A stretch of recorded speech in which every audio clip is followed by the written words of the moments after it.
tó ìbà rẹ Elédùmarè ọba ògóògó ọba àjíkí ọba fẹ́nifẹ́re ọba àjọ àpẹ agbẹnimọ́dẹ̀yìn afúnimọ́ṣẹ̀rẹ̀gún ọba alógunlọ́lá ní ìlẹ́yẹ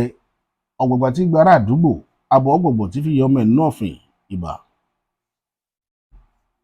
ìbà dáńgbọ́n bàbá kókó èrò àkàtàpà bàbá lóṣùn aṣọ mẹ́rìndínlógún báyìí lásọ ọ̀sán pọ̀nà ọ̀kan yémiyémi gbẹ́kín ọgọgọ rúmọrúmọ apanimọ̀hágún olókìkí òru ìbà lọ́wọ́ yín àti ìdímọ̀jẹ̀ èèyàn èyí náà lájẹran òru àjẹ̀dọ̀ èèyàn mọ́bì àtòrò òru jẹ fún ọ̀gá lantá ìbà yín o ẹ̀yin arúgbó aṣọ mọ́balẹ̀ ẹjẹ́ ojú wa ṣe o ẹ mọ́jọ ojú ó tì wá nílẹ̀ Yorùbá ẹ mọ́jọ ká arógun pọ́ìntúká bí ó ti rí nù ìbà láàlú ògiri òkò òbẹ́lẹ́kún sunkún kẹ́rù òbẹ́lẹ́kún òbá dásọ̀rọ̀ tí ò tó dá sí ẹlẹ́kún sunkún láàárọ̀ yẹn ṣẹ̀jẹ̀ onímísùnmí láàárọ̀ yẹn sùn fún ẹbọra tí jẹ́lẹ̀ tọ́ pa èṣù mọ́sí mímọ́sí ilẹ̀ Yorùbá mọ́sí àwọn olólùfẹ́ mi lórí ìkànnì yìí gbogbo ẹnikẹ́ni tó ló bá kùbìtà gbọ́rọ̀ wa gbà àwọn ni wọ́n máa fi nǹkan sí máa bá fa ìrójú àìráyè máa fi kọ̀tà wa wọ́n máa ti ń kó inú ogun kan nìkan máa bọ́ sínú ogun míì bí ó ti rí nù àṣẹ ń tẹ̀dùmọ̀ rẹ̀ ilẹ̀ ọ̀gẹ́dẹ́ afọkọ́yẹrẹ lápòkà tó dá lápòrí bí kò lójú balẹ̀ ilẹ̀ ó lanu ilẹ̀ ìbà rẹ o mọ́jà àṣẹ ọ̀tẹ̀ o mọ́jà tójú ilẹ̀ mọ́lẹ̀ mọ́jà gun ayé mọ́jà ogun alẹ́sẹ̀ mọ́jà àjẹsọ́fìn àwọn àgbàlagbà aṣọ ọ̀ka ènìyàn mọ́jà tẹ̀ ẹni tá a ṣẹ̀ tá a bẹ̀ tí ò nígbà Elédùmarè ó dọwọ́ rẹ lónìí o mọ́jà bárú wọn dá nǹkan papọ̀ ìbà tó eyín ènìyàn mi.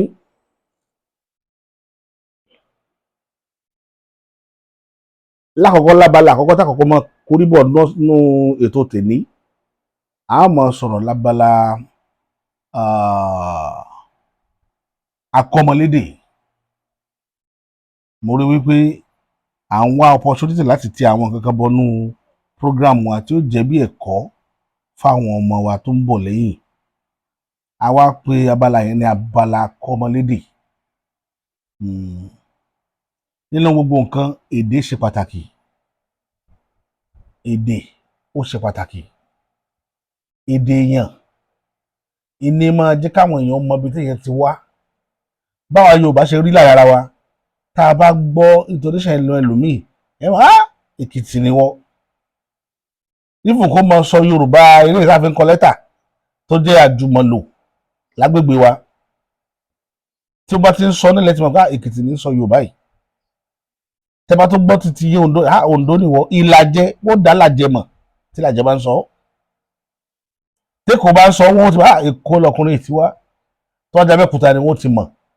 bọ́ wá láti Iléṣà Ìjẹ̀ṣà rí kọ́ wá láti agbègbè mi ní Kírun wọ́n ní àwọn àgbókù ara ẹlẹ́bí òtẹ́ ní ṣé ìníṣàlẹ̀ ti wá ní àbí Òṣogbo gbogbo àdúgbò yẹn náà láti jọjọ wá tó bó ṣe rí lọ́nà ìfún tó fi mọ́ àwọn tó wá láti Ìsànlú tó jẹ́ àrá ọ̀rin nǹkankan tó jẹ́ Gbónà side Wàámọ̀ tó fi dé ilẹ̀ Òkun ẹ máa mọ̀ tó fi dé ìlú Ìlọrin tí Ìlọrin bá sọ Yorùbá tó ará Ìlọrin lélẹ̀ kò sí ní ó ní tá a fẹ́ ń dára wa mọ̀ nínú èdè wa tá a sọ tó rẹ̀ la fi pa abala yẹn ní abala kọ́mọlédè kí la fẹ́ fàyọ lónìí bó ti sa àríyànjiyàn kan rí lórí ìkànnì dáadáa tí àwọn èèyàn ń sọ̀rọ̀ nípa ìyàn wọ́n gúnyán síwájú òyìnbó béèrè lọ́wọ́ wọn pé kí lélẹ̀ wọ́n ń pè ń padà di yáàmù fún. mo wá bi àwọn èèyàn yẹn pé ṣé òyìnbó ló sọ ní padà di yáàmù ni àbẹ́yìn lẹ pè fún ní padà di yáàmù wọ́n láwọn làwọn pè fún padà di yáàmù ṣé òyìnbó rẹ̀ ní sóyìnbó ń jẹyán àwọn mistake tá a ṣe nínú èdè ní tí ń pa èdè wa rẹ́ o ò lè béèrè lọ́wọ́ mi láíláí bí mo ṣe dúró yìí kó sọ fún mi pé kí ni wọ́n ń pè kí ni kan náà o ewé ká sọ pé ewé Akíntọ́lá kí ni kan wá rí lọ́wọ́ mi pé ewé ìkíló kọ rẹ̀ lóyìnbó èmi máa ń wọ ọ̀ràn ni sáà bàbá tó pẹ̀lú Akíntọ́lá ṣe wọ́n mọ́ tí òyìnbó bá rí mi Akíntọ́lá máa pè fún òun ní òwà wá mí ní ti tọ̀dọ̀ tí wọ́n fún fúnra rẹ̀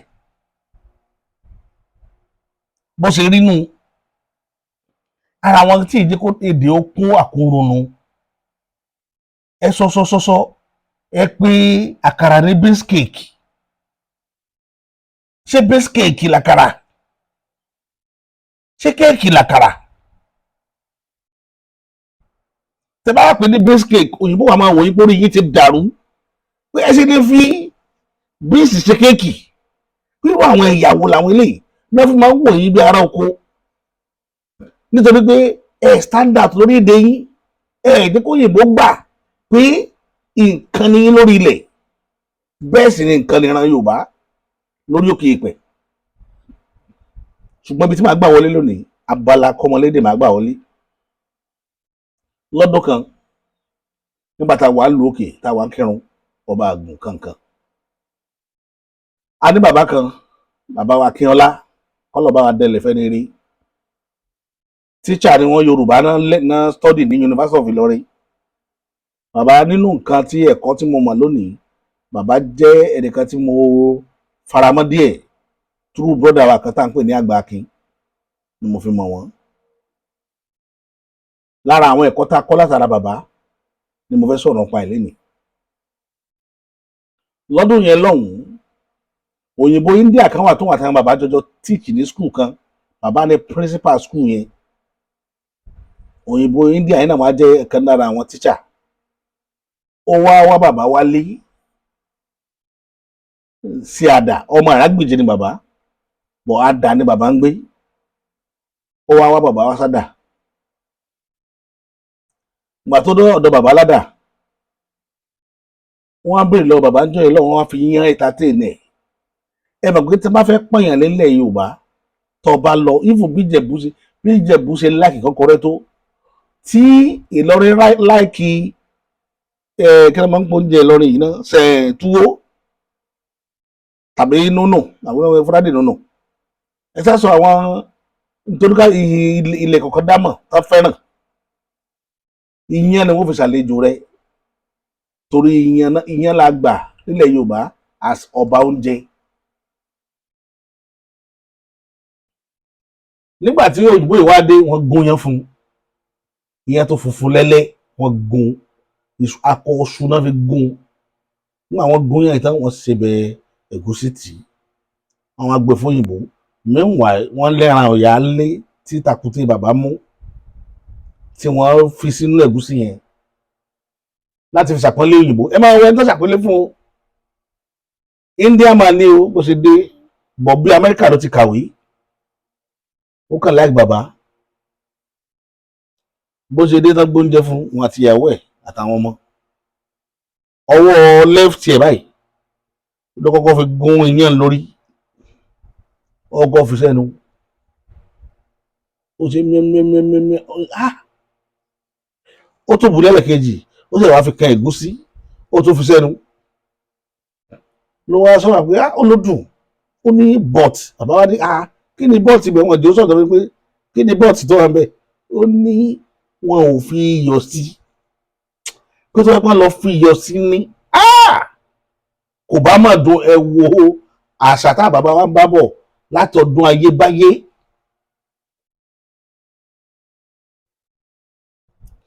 kí dèdèrè wọn máa sọ pé wọn ò fi iyọ̀ sí yán ẹ̀yin tẹ́ ẹ làṣà tá má ti fi iyọ̀ sí kí ló ń jẹ́ kí ló dáhùn mo fẹ́ kéyìí tẹ́ ẹ làṣà kẹ́ dáhùn pé àṣà Yorùbá nìyẹn jíjẹ tí wọ́n bá wá fi yá sí tá bá ti fi iyọ̀ sí bóò ló ti rí lẹ́nu yín kóyìnbó wa máa kọ́ yín pé wáyé tẹ́ ẹ fi yá sí wáyé tẹ́ ẹ fi iyọ̀ sí lẹ́ẹ̀fì mọ̀ pé kò sínú àṣà wọn kò sí nínú àṣà àti tiwọn àwa là ń yọ ayé ara wa lẹ́nu tá à ń pè ní pandediyamu òyìnbó yìí pandiyamu lọ́dọ̀ wọn àwọn máa jẹ yáàmù ni ìsídà kí wọ́n fi jẹ yín àbí kí wọ́n fi jẹ nǹkan míì tó wá wù wọ́n ó yàtọ̀ kì í ṣàṣà wa ni ìyẹn jẹ́ iní. Number 2 ìmọ̀ pé cassava flour nílá fún it's not normal báwo lẹ́sìn òyìnbó sì máa bèrè lọ́wọ́ yín pé kí lélẹ̀ máa sọ pé cassava powder ni mo sọ fún ìgbà yẹn mo ní láfún òyìnbó yẹn láfún ẹ̀mẹ́ta ló pè láfún ó lọ tó padà wọ́n tó ní what is láfún mo ní no that's láfún pé it was made from cassava bó ṣe sọ nìyẹn pé ẹ̀gẹ́ ara ẹ̀gẹ́ wọ́n ti ṣe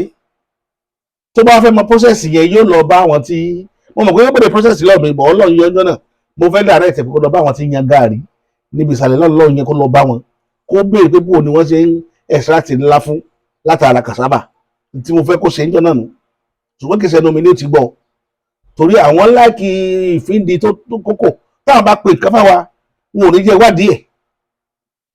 tí wọ́n kọ̀ sọ kíníkà bẹ́rẹ́bẹ́rẹ́ gbogbo oògùn tán ṣe fún wa tí wọ́n kọ ingredient ẹ̀ síbẹ̀ tí wọ́n kọ kíníkà botanical name kíníkà síbẹ̀ mélòó lẹ́yìn mọ̀ nínú àwọn nǹkan tán kọ sí ara oògùn tán ti you have to ẹ jẹ́ kó yìnbó náà ó gbà pé èdè yín unique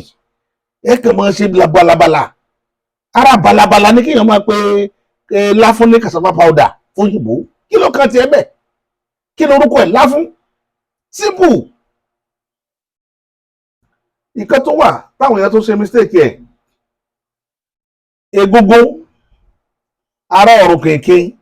kéèyàn máa pè masquerade egungun ti wà ńlẹ̀ Yorùbá yìí ṣe masquerade o kì í ṣe masquerade tí egun bá tí òyìnbó bá béèrè lọ́wọ́ yín pé àwọn òun ní lọ ẹ sọ pé eégún ni ara ọ̀rùn kẹ̀kẹ́ kì í ṣe masquerade tọ̀dọ̀ tiwọn tán pè masquerade àwọn ò lọ ṣe mask ní wọ́n dẹ̀ hàn bójú títí wá ara ọ̀run ni àṣírí bẹ̀rẹ̀ lẹ́gbọ́n lẹ́nu tó bá ti bèrè lọ́wọ́ yín pé èwo ní ń jó lọ́ọ̀kan yìí sọ pé ara ọ̀run ní ń jó eégún ara ọ̀run kèké ẹ̀jẹ̀ ó mọ̀ ibẹ̀ lòyìnbó ti mọ rísì fáwọn kìíní ìmọ̀ nǹkan tó ń ṣe bọ̀ ẹ máa fèdè wọn pé nǹkan tiwa ṣùgbọ́n àwọn ò fẹ́ fèdè tiwa pé tí fọdẹdẹ àmì yẹn máa bí mi nínú dọ̀la òyìnbó yìí ní àwọn abẹ́rẹ́ làwọn ajá náà pé kí wàá ní orúkọ oúnjẹ tẹ́ gbé kalẹ̀ lẹ́yìn bàbá wa sọ pé iyán olú Yorùbá ni bàbá study ní University of Ìlọrin bàbá wa ní iyán wa ní ó ní iyán wọ́n wọlé ká kọ́lẹ̀ wọn akọ́lẹ̀ fún IYAN pé iyán ló wá ní iyán wọn rẹ̀ ó wá dúró òyìnbó yẹn wò títí kò yé wọn ní iyán pé òun ò gbọ́ rí ẹ ò lè gbọ́ rí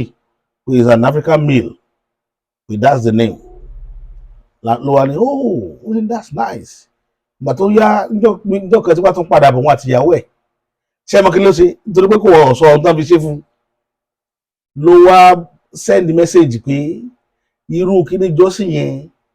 tán fáwọn jẹun làwọn fẹ́ wá jẹ pé ìyàwó òun láìkẹ́ gan àtàwọn ọmọ òun báwọn ń padà bọ̀ wá jẹ pé kẹ́dẹ̀ mi sọ pé irú ọbẹ̀ ẹjọ́ kìíní àná yẹn náà ni wọ́n ṣèṣì bàbá wa ní kò burú pé tó bá ti dé wàá bá iyán lẹ̀ àtọbẹ̀ ẹ̀gúsí ṣùgbọ́n ẹran ìyá yẹn nìkan làwọn ò ní promise yẹ ṣùgbọ́n ọbẹ̀ ẹran màálù ń bẹ̀ ló wá ní ẹran tí èmi ọbẹ̀ yẹn gangan ló ń tẹ̀ wá after kò sí wàhálà nígbà tó padà wá tó wá gbóyè yẹn fún ló ṣẹ̀ṣẹ̀ wá béèrè wípé kí lẹ fi ṣe náà wá ní iṣu ni àwọn gún làwọn wá ló diyán ló wá ní báwo náà ṣe ń gún làwọn á fi mọ́tà hàn fodó hàn wọ́n fa àwọn nǹkan tó fi ń pàǹdẹ̀ wọ́n fi hàn pé tó bá ti ṣe jiná ló wá ní pé ṣùgbọ́n wọn kì í fi iyọ̀ sí bàbá wa sọ fún pé wọn kì í fi iyọ̀ sí wọ́n ní kí ni reason wọ́n ní iyọ̀ ò ní jẹ́ kó dùn bó ṣe dùn yẹn ló wá ní pé kò ní mú taste tó mú wá yẹn kò ní mú jáde lára òyìnbó yẹn ṣẹ̀ṣẹ̀ wá balẹ̀ tí ó bá padà lọ sílùú wọn tàbí fẹ́ kọ́ anything nípa ẹ̀ bó ṣe sọ fún un ni ó ṣe kọ́ bí ó dẹ̀ ṣe wà láéláé nìyẹn bọ̀dé bá fi lè accept defeat pé ó yẹ ká fi kíní sí ó tán wọn òun gan ò ní fi sínú practice yóò ní nǹkan tí wọn àmọ́ ṣe náà ṣe orúkọ míì ni ó fún nígbà gboríyìn mọ́ àwọn bàbá wa lọ́wọ́ bí ọ̀rọ̀ wọn ti rí nù lọ́dọ̀ tiwọn èyí fagọ̀ bọ́ òyìnbó lò ẹdí kó òyìnbó mọ̀ pé èèyàn níyìn then èdè kan tó wà táwọn èèyàn wa máa ń pè tí èèyàn bá ṣe mistake nílẹ̀ Yorùbá wọ́n ní tí wọ́n fẹ́ sọ pé wọ́n ní especially àwọn àrùn Yorùbá kan tó súnmọ́ tí omi ń bí Ìjẹ̀bú bí Abẹ́òkúta kọ̀ọ̀kan ní o tọ́lá àwọn tó gbọ́ Yorùbá náà wà láàrin wọn dáadáa àti bí àwọn Èkó ó kọ́mọ̀ lẹ́kọ̀ọ́ gan ká máa pe nǹkan ní jéró pé kí ni jéró mọ̀ wọ́n ní kí ni jéró rẹ mọ̀ kò sí nǹkan tí ń jẹ́ jéró ẹ má bínú sí mi o kò sí tí ń jẹ́ jéró jéró èdè orúkọ tí àwọn Haúsá ń pe yànmọ̀tì ni yànmọ̀tì ni làwọn Haúsá máa ń pè ní jéró lọ́dọ̀ wọn bí ọkà bàbà kéékèèké báyìí ni òun wẹ́rẹ́ sọ́kà bàbà òun làwọn Haúsá ń pè ní jéró so kò sí irú rẹ̀ nínú èdè Yorùbá ká fún wa pè yẹn pé kí ni jéró mọ̀ kí ni dérò mú mọ̀ ni dérò mú orúkọ ọmọ ọba kan ní láyé àtijọ́ ó wá dẹ́sì díẹ̀ ó tutù so tí bá wá ń ṣe nǹkan àwọn yóò ní kí ló mọ̀ kí ni dérò mọ̀ dérò àṣà yẹn ló wọ ẹnu àwọn èèyàn dọ̀la pé kí ni dérò rẹ mọ̀ dérò mú so adérò mú ni kì í sí ti ń jẹ́ jéró nínú èdè Yorùbá pé kí ni jéró mọ̀ kò sí ti jẹ́ bẹ́ẹ̀ ẹ má bínú sí mi pé mo fi ilé ìgbà yìí lákòókò àfi kọ́ra wa lédè ni mo sì mọ̀ pé ibi tí mo sọ déhùn àwọn tó bá tó ń láwọn eléyìí tó jẹ́ kínní àtúmọ̀ bá pàdé ní abẹ́ àríwísí ìyẹn lọ bẹ́ẹ̀ yẹn lálẹ́ òde yìí Ọlọ́run Elédùmarè mọ̀ fi sọ̀rọ̀ sọ wa.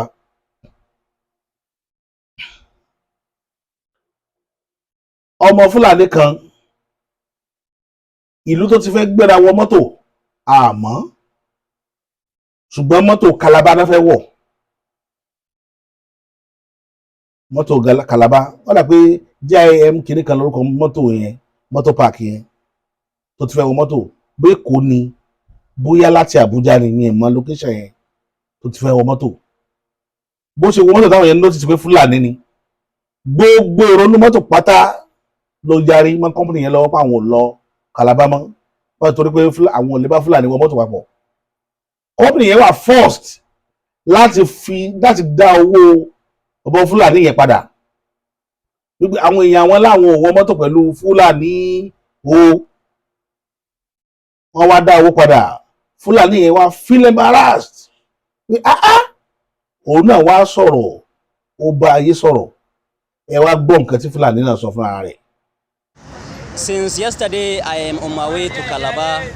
I go to GUO first. I sleep there, GUO Park.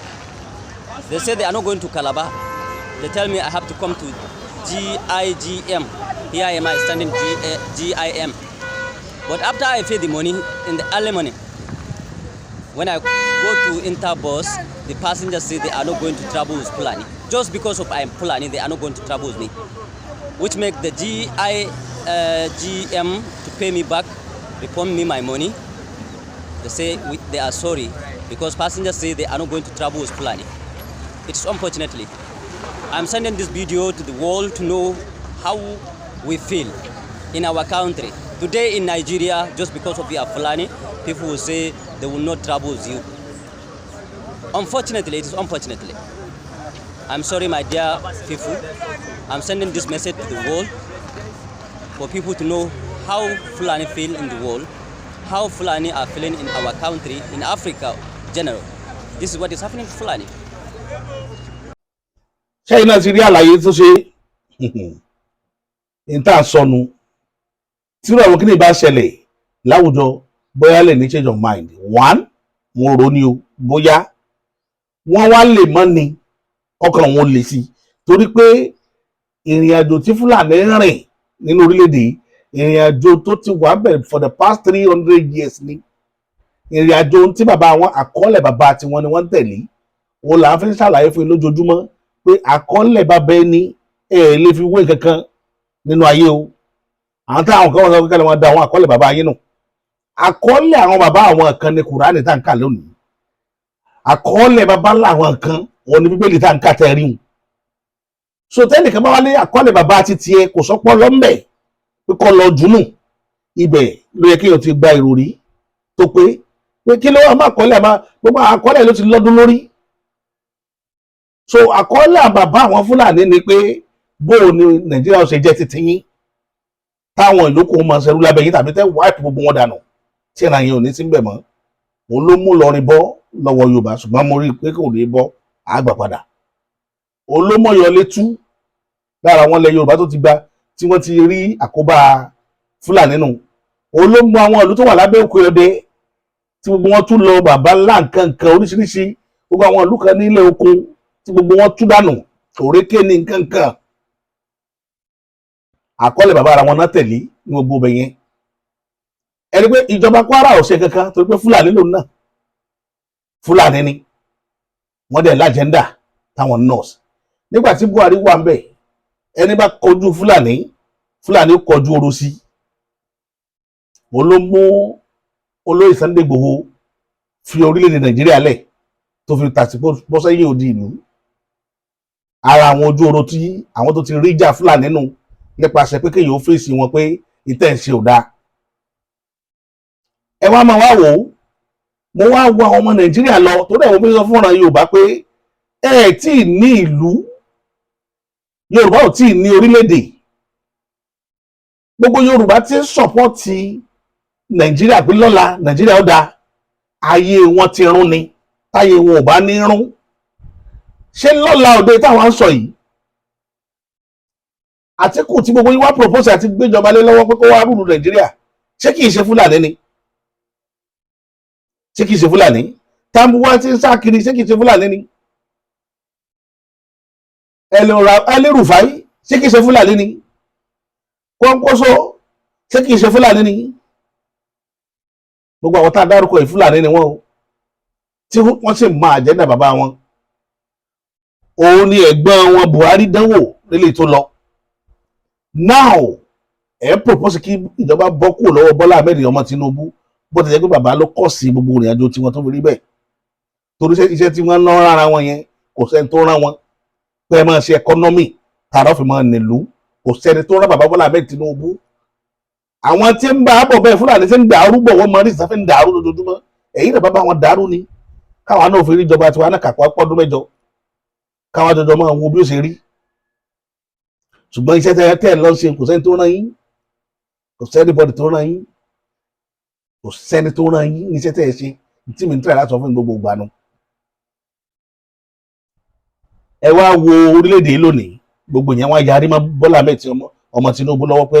àwọn ò ní jó ṣèjọba ìlú ìmọ̀ pé kò ní sọdún mẹ́jọ èmi mọ̀ bóyá yóò wá sí ìmúṣẹ àbí ò ní wá sí ìmúṣẹ ṣùgbọ́n wọ́n á propose Alhaji Atiku Abubakar ṣé Alhaji Atiku Abubakar ṣé Yorùbá ni ṣé Yíbò ni ẹjẹ abira wa léèrè o ọpọlọ ní tó ṣẹlẹ̀ sọmọ Fúlàní tó bọ́lẹ̀ nínú mọ́tò tí wọ́n ní àwọn ò ní bá àwọn mọ́tò papọ̀ nínú yóò ṣẹlẹ̀ sí àwọn ará Òkè Ọya kápá àṣemọ́ ẹ lọ mọ dàlú yín ṣe ẹ ti kọ́ kálukú dádúró ẹ jẹ́ ká sọ fún apá àṣemọ́ kí lẹ rò pé yóò tọwọ́ Àtíkù wá ìtẹ́mi ń sọ fún gbogbo gbanú kí lẹ rò pé yóò tọwọ́ Fúlàní wá sí orílẹ̀-èdè Yorùbá àti orílẹ̀-èdè Yíbò ìbéèrè tèmi nu wo lórí prógrámù tòní kí ni ó tọwọ́ Àtíkù bọ́ sórílẹ̀-èdè Nàìjíríà tí ìsìnkú ọba mọ̀ tí ìtàwọn aráàlú bí ewúrẹ́ àti bí ẹran màlúù ibi tèmi lọ lórí ọ̀rọ̀ nù ẹ̀kọ́ ń fojú mú wọn fúnra rẹ̀ gbogbo gbàlọ́ Ọlọ́run bá wa sọ̀rọ̀ lórílẹ̀-èdè yìí ṣùgbọ́n àwọn aláàlú sì sọ Ọlọ́run Elédùmarè à ń ṣèfẹ́ inú wa gbogbo ẹ̀yà yòókù tí bá ti ẹ̀yà Fúlàní tí bá ti ń rojọ́ pé bí Nàìjíríà ó ṣe dáa ọ̀hún wọ́n sì làákàyè rẹ ni as far as people bá sì wà ní sísítẹ́ẹ̀mù wa Nàìjíríà ò lè dáa àṣírí lẹgbẹ́ lẹ́nu mi lé nìyẹn à ń sọ̀rọ̀ 300 years tí bàbá wọn ti bà orílẹ̀-èdè jẹ́ tó mú odidi community tó sọ dáhóró à ń sọ̀rọ̀ 300-400 years ẹ̀ wá expect ẹ̀ ní àwọn ọmọ rẹ̀ sì ṣe gbogbo àwọn àwa burúkú yẹn ẹ̀ wá expect ẹ̀ wá lọ wo Nàìjíríà náà láti gbà tó ti bẹ̀rẹ̀ ẹ lọ wo ipa tí Fúlàní ti kó nínú ìdàgbàsókè ilẹ̀ Nàìjíríà ẹ lọ wò ó kẹfì compare nǹkan tí bàbá wọn ṣe káwọn wèrè kan tó máa sọ pé káwọn gbé bá náà ti káàkiri àwọn bí àwọn Arẹ́gbẹ́ṣọlá àwọn bọ̀dá Aláìfà Arẹ́gbẹ́ṣọlá bàbá Saidi gbogbo yín ọpọlọ sì ń dùn yín lọ́wọ́ ọpọlọ ń da gbogbo yín láàmú lọ́wọ́ wọ́n nídìí láti hospitalize wọn torí gbogbo wọn ò ṣe làákàyè ẹ mú rìsọ́ọ̀tì wá ìtí Fúlàní ṣe lórílẹ̀-èdè tó dáa ẹ mú wá kárí èmi tí mo sọ̀rọ̀ wọn lọ́jọ́ mọ́mọ́ tí mo rí ẹ mú rìsọ́ọ̀tì kan wá pé oríire tá a ṣe rè nígbà tí Fúlàní ṣèjọba ẹ̀sọ̀ kan inú ìpayín kẹ̀kẹ́ nílùú wà inú ìpayín kẹ̀kẹ́ inú ìbànújẹ́ Haúsá làwọn ò ṣe mọ́ Benue lòun ò ṣe mọ́ Jos lòun ò ṣe mọ́ Yorùbá lòun ò ṣe mọ́ Ìgbò lòun ò ṣe mọ́ táwa rẹ̀ náà ti ń ṣe tí kì í ṣe Fúlàní lórúkọ gbogbo wọn dání.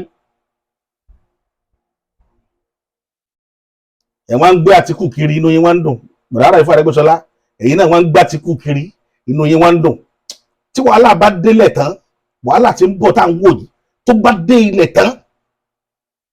àwọn èèyàn ò ní fi wọ̀nyí wò tó máa fún ilé ìpè tọmọtọmọ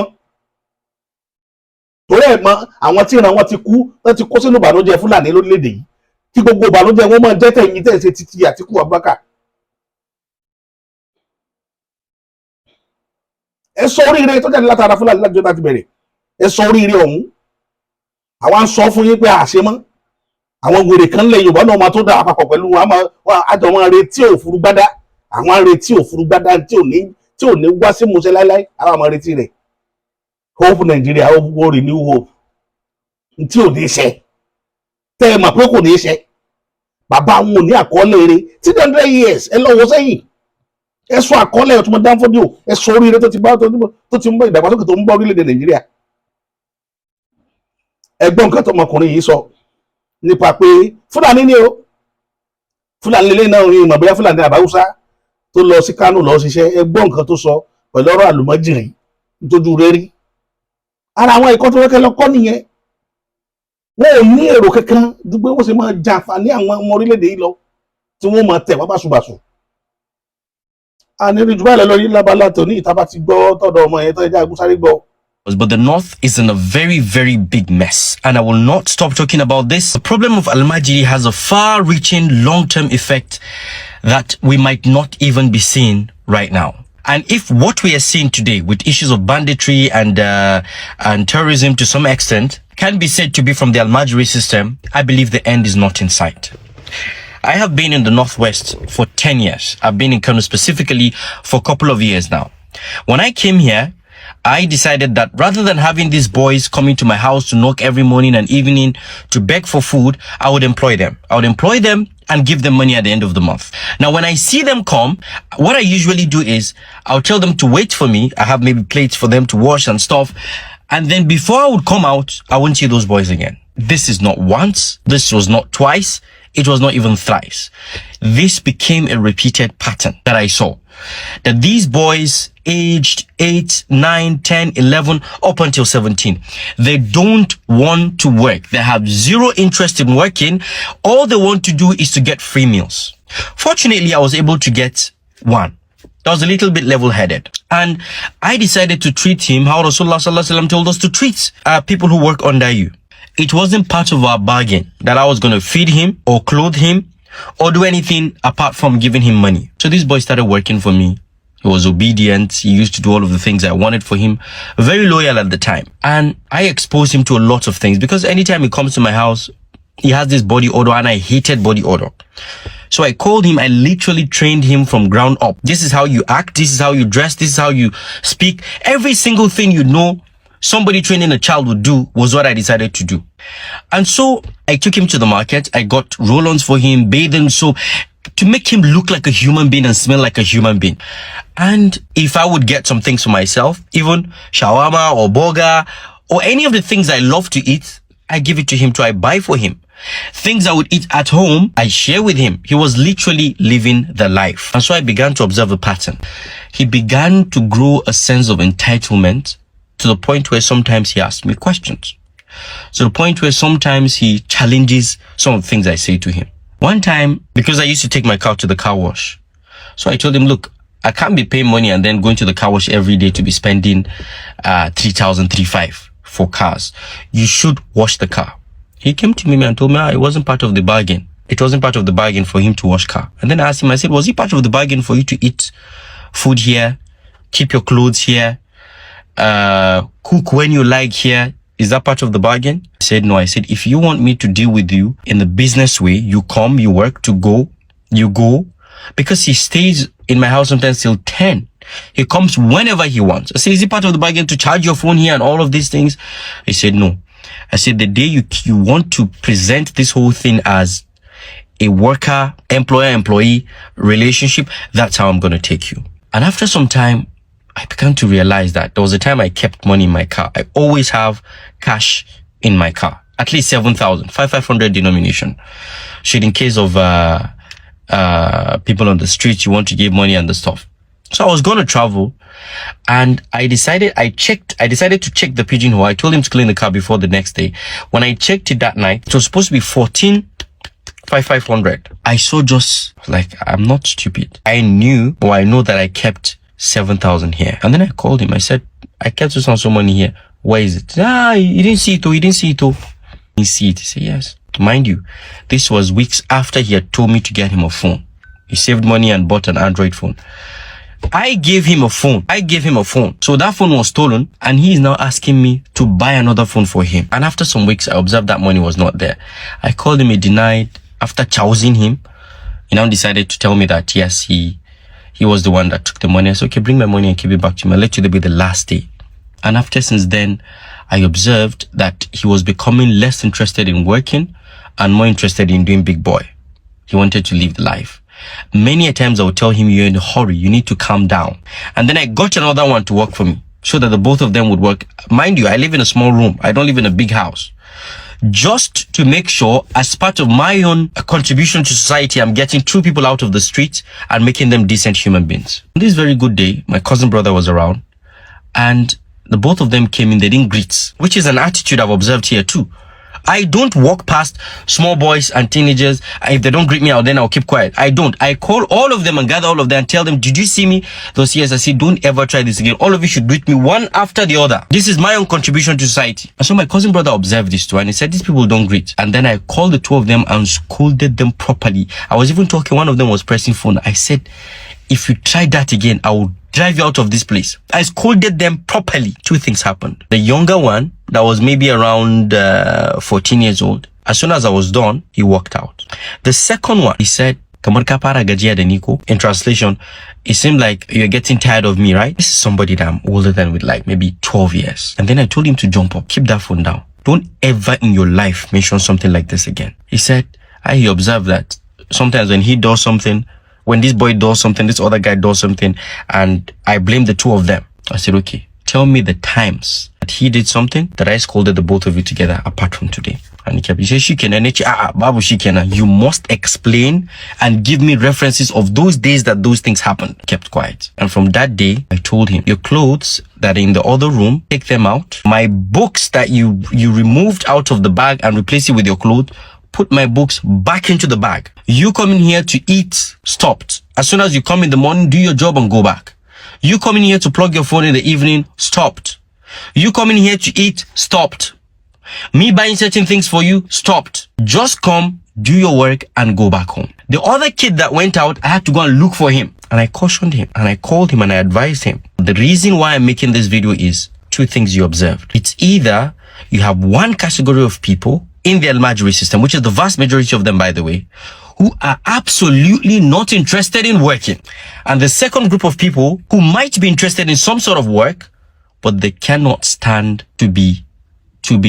corrected. They hate correction. And both of these things have very dangerous consequences. It is a sequel back to the video I made the other day, where you have people who would get employed and then get fired, or they're going to leave the job. In any case, they're left without jobs. And when things like banditry and kidnapping, that is very profitable, extremely profitable, comes their way, do you think in your heart of hearts that these people are going to see these opportunities and then keep quiet about it? If you think that, then your brain is on a vacation. And if you don't, then these efforts must be collective. Every single person in their own right as a human being must do something to make sure this doesn't continue. And one of the first ways of doing this is A, don't give them money or food. B, if you're going to give them food or money, let it be in exchange for some sort of work. And C, if they're under your mentorship or under your guardianship, you must treat them just like you are going to treat somebody you're training. No extra privileges, No joking around, proper tarbiyah. May God just help us. But the North is in a very, very big mess. And I will not stop talking about this until each and every one of us begins to put in some sort of change in ourselves and the society at large. Ciao. Wọ́n lẹ́gbẹ́lẹ́ na ọkùnrin yẹn kéèyàn mọ èèyàn sọ́dọ̀ pé ókè o ṣiṣẹ́ kó gbowó láti encourage wọn kán lè live better life. Ẹ wo bí àwọn ọmọ yẹn ṣe ń ronú, àwọn ọmọ àlùmọ́jèrè, ẹ wo bọ́n ṣe ń ronú. Ṣé ìmọ̀kọ́ lọ́dọ̀ wa náà àwọn ọmọ kọ̀ọ̀kan náà bàbá yìí tán ronú bẹ́ẹ̀. Gbogbo àwọn tán rìn kiri inú ọjà tí wọ́n náà kì í pọ̀pọ̀lọpọ̀ wọn ló jẹ́ pé Fúlàní Haúsá ló bá ìyá wọn sùn tí ò gbóyún tí wọ́n bí tó pé Yorùbá nìyá wọn. Òun ló pọ̀ jù náà àwọn ọmọkùnrin tẹ́ ń wò láàrin ọjà yẹn. A dẹ̀ ń sọ fún gọ́ọ̀mẹ̀ntì pé ẹ mójútó kí ní ìkó tó escalate. Àwa náà ti ń nírú wọn lọ́dọ̀ wa. À ń sọ fún gọ́ọ̀mẹ̀ntì lójoojúmọ́. Àwọn ọmọ tí ń tọrọ báárà kiri inú ọjà lójú orin Agége wáṣágbàdo lọ gbogbo ẹ̀ káàkiri ẹ lọ wò wọ́n. Àwọn Yorùbá ló bí wọn ṣùgbọ́n bàbá àwọn bí Haúsá bí àwọn Fúlàní yìí ni tí wọn ò gbà. Táwọn ọmọ yẹn ń dànù ṣẹ̀ṣẹ̀ báyìí wọ́n ti sẹ̀ wọ́n kalẹ̀ lọ tẹ́fì dé Lagos Island bẹ́ẹ̀ sì bá wọn lọ́nu títí dé Lẹ́kì tí wọ́n mọ̀ tọrọ owó tọ́ bá ti tẹ́ bọ́dẹ̀ lórí ọ̀kadà wọ́n sáré sí yín ni àlàyé nìkan amagbowó lọ́wọ́ yín wọ́n fẹ́ lọ́mọ fi mu drọ́ọ̀gì ni. Ọ̀la lẹ Yorùbá ó ti wà tampered ibi tí mò ń sọ̀rọ̀ lọ́nu. Ẹ má dákẹ́ lórí ọ̀rọ̀ tí mo dọ́gbọ́n sọ yìí ẹ jẹ́ àmójútó. Àní rí Dubai lọ lórí ìkànnì ilé ní títà fi mọ́ mákọ̀tún ètò mi wá èmi tí tòótọ́ bàbá àṣà.